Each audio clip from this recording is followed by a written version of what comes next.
Next and last question for today's installment comes to us from Southeast Michigan, Aaron Galinek. Hey, legal team, it's Aaron Galinek from GMAR Ann Arbor, asking for a friend. When we're talking about seller disclosure, is my seller going to get in trouble if they don't disclose information about that property, but that information wasn't a question on the seller disclosure statement?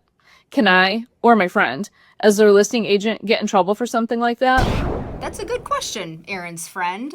So, in general, a seller doesn't have an obligation to volunteer information about the property that isn't already part of that statutory seller disclosure form. So, for example, gruesome crimes that were committed on the property, poltergeists and hauntings, marijuana cultivation.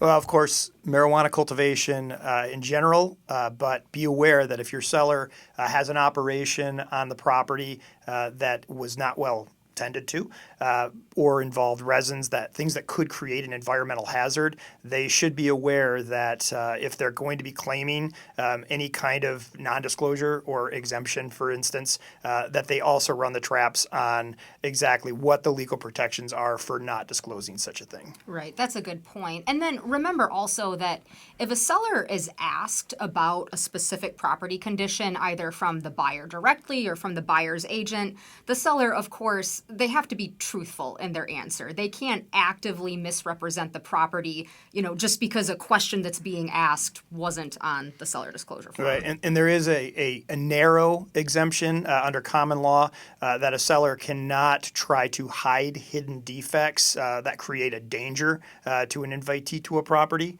So if I have a trap door that leads to a pit of snakes, I have to disclose that. It had to be snakes.